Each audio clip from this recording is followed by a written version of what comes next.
pada pertemuan ini kita akan memasuki langkah kelima dari modul keempat, yaitu perlindungan anak. Nah, sebelum kita mulai langkah kelima, kita mau uji konsentrasi dulu ya, biar kita terfokus nanti ke materi kita ini. Jadi sebelum nantinya saya mau coba dulu kekonekannya kemana, konsentrasinya. Jadi nanti jika saya mengatakan halo, ibu-ibu mengatakan hai, ya. Dan jika saya mengatakan hai, ibu-ibu mengatakan halo. Bisa kita coba Bu ya? Halo. Hai. Hai. Halo. Halo hai, halo halo hai. Hai. Halo. Hai. Hai. Konek ya. Nah, jadi Bu, sebelumnya kita belajar materinya kemarin penelantaran anak. Sekarang kita memasukinya. Sekarang langkah kelima, pengertian dan contoh eksploitasi terhadap anak. Nah, pernah nggak Ibu dengar eksploitasi? Ada yang pernah dengar? Belum pernah ya? Nah, jadi Bu, saya mau bertanya. Apakah ibu-ibu pernah menyuruh anak untuk membantu keluarga? Pernah. Terus Bu, jika pernah dalam bentuk apa? Bisa Ibu jelaskan Bu? Waktu Ibu menyuruh anaknya bekerja, dalam bentuk bagaimana Bu? Membantu saya di sawah. Membantu di sawah, dan itu di rumah. Nah, apakah ibu-ibu pernah menyuruh anaknya di rumah untuk membantu mencari uang? Enggak. Tidak Bu ya? Mudah-mudahan tidak. Nah, jadi Ibu, nah, sekarang kita coba dulu untuk menonton film lagi ya. Nah, nanti ibu-ibu menceritakan dulu apa yang terjadi di film ini. Bisa dilihat Bu semua ya? Bisa. Biar lebih dekat. Ya. Kalau aku batu dulu.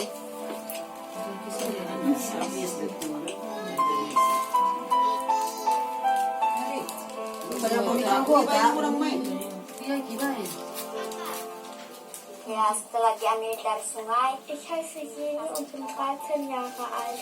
Hier im Steinbruch am Fluss arbeite ich jeden Tag. Nur sonntags ist keine Arbeit. Meine Mama arbeitet auch hier, aber mein Vater ist schwer krank. Der ist zu Hause. Insgesamt sind wir 4 Kinder in der Familie. Wir holen die Steine aus dem Fluss. Meine kleine Schwester hilft mir mit der schweren Schubkarre. Wenn wir die Steine gesammelt haben, dann zerkleinern wir sie und dann verkaufen wir sie. Die Arbeit ist hart. Ich werde schnell müde und es ist sehr heiß. Meine Beine jucken, weil mich die Ameisen beißen. Wenn ich die Steine mit dem Hammer zerschlage, treffe ich manchmal meine Hand und es blutet. Wenn es schlimm ist, gehe ich nach Hause. Ich bin bis zur 4. Klasse zur Schule gegangen, aber ich musste aufhören, weil mein Vater krank ist und nicht mehr arbeiten kann und wir kein Geld haben. Aber ich würde gerne wieder in die Schule gehen. Ich war fleißig in der Schule. Später möchte ich nämlich gerne Lehrerin werden, weil ich Kinder schule.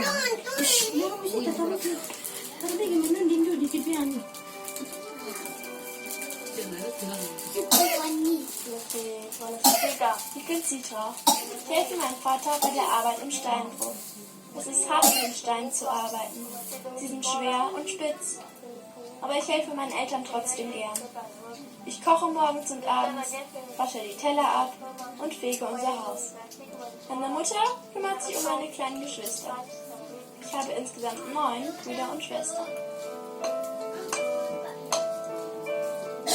Zur Schule kann ich nicht mehr gehen, weil meine Familie das Geld für die Prüfungsgebühren und die Schulbücher nicht bezahlen kann. Wir sind arme Leute und jeder muss mithelfen. In die Schule würde ich gerne wieder gehen. Die Schule mag ich sehr gern.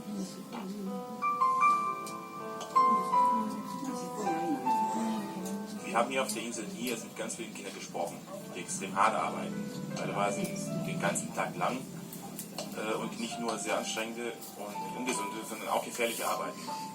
Diesen Kindern wollen wir dringend helfen. müssen auch den Schulabbrecher eine Chance geben, dass sie es verpasst haben, nachzuholen. Dafür gibt es eine Möglichkeit bei formellen Bildung.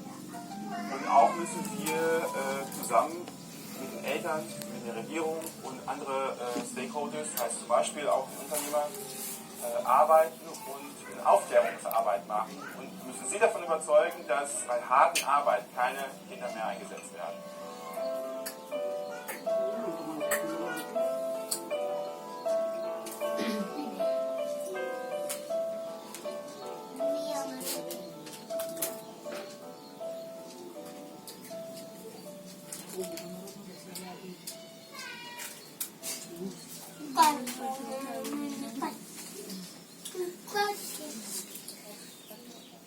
Halo. Hai. Hai. Halo. Nah, dia masih konsentrasi Bu ya. Nah Ibu tadi kita sudah menonton film. Jadi Ibu saya Pak ini dulu mau bertanya. Jadi Bu film tadi itu menceritakan tentang apa Bu ya? Membantu mencari nafkah. Membantu mencari nafkah atau duit. Baru selain itu tadi tak sekolah lagi, tidak sekolah lagi. Terus Bu, bagaimana Bu? Membantu orang tua. Membantu orang tua gara-gara keterbatasan. Ya makasih Bu ya. Jadi anak-anak ini pengen sekolah tapi tidak bisa ya. Nggak sanggup orang tua. Sanggup gara-gara keterbatasan. Nah Ibu, apakah ibu-ibu pernah melihat atau mengalami hal yang serupa seperti yang tadi Bu? Cuma ada doi Ibu semua nih. Pernah. Pernah. Tapi dalam TV. Dalam TV ya Bu. Coba Ibu ceritakan dulu bagaimana Ibu. Ada teman. Sekolah Sunda Di lokasi kita nggak ada, cuma di siaran televisi. Kalau di televisi sering kenapa Bu ya? Iya. Ibu-ibu waktu kecil ada nggak yang pernah merasakan seperti itu? Enggak. Insya Allah enggak pernah. Petong kali itu baru manin bayi.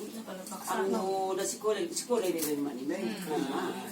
Jadi ibu-ibu ginilah, yang namanya seperti tadi dari cerita itu tadi memanfaatkan anak untuk bekerja, itulah yang dikatakan dengan eksploitasi anak. Jadi kita lihat dulu pengertiannya kan, eksploitasi anak di sini. Nah, eksploitasi adalah pemanfaatan anak untuk memperoleh keuntungan material maupun immaterial. Korban yang meliputi tetapi eksploitasi adalah tindakan dengan atau tanpa persetujuan korban atau persetujuan anak.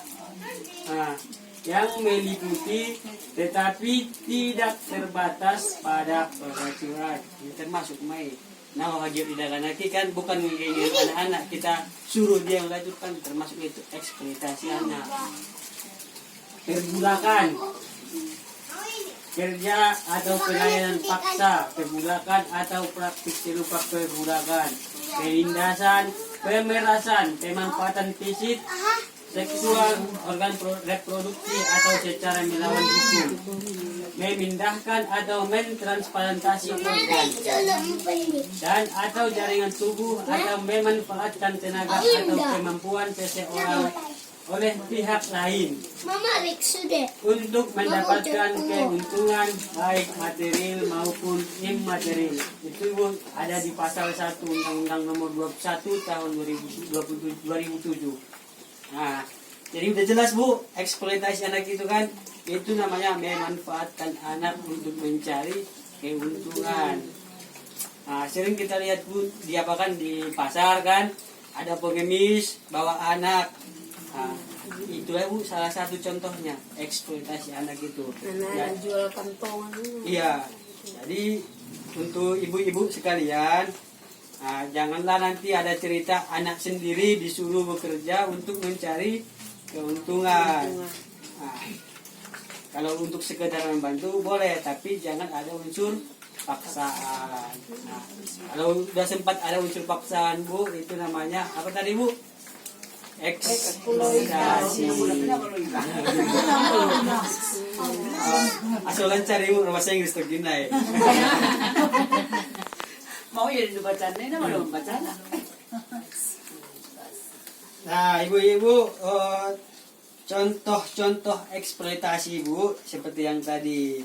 Nah, ada contohnya ini. Contoh-contoh eksploitasi pemanfaatan tubuh anak. Itu kan ada itu anak yang diracunkan. Itu pemanfaatan tubuh anak itu namanya. Terus pornografi anak. Baru anak yang mengalami kecacatan atau bayi yang digunakan untuk memancing rasa iba. Seperti yang tadi, kasus yang pengemis tadi kan, ada puntung tangan anaknya dibawanya keliling-keliling untuk mengemis.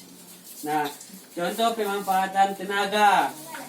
Seperti tadi, memecah batu. Seperti film yang kita tayangkan tadi Bu ya. Memecah batu, mengupas kerang, menyelam untuk ambil batu atau mutiara. Mendulang emas, bekerja lebih dari 3 jam per hari dan terus menerus. Jadi Bu, kalau bekerja terus tiap hari di atas 3 jam itu namanya eksploitasi Bu. Jadi jangan salah kaprah nanti anak-anaknya disuruh kerja terus lebih dari 3 jam dan merasa terpaksa dia. Ibu-ibu udah termasuk itu Bu. Itu ada undang-undangnya. Undang-undangnya nomor 1 Undang-Undang nomor 21 tahun 2007. Nah, kira-kira jelas Ibu? Jelas kan? Jelas. Nah, halo. Hai.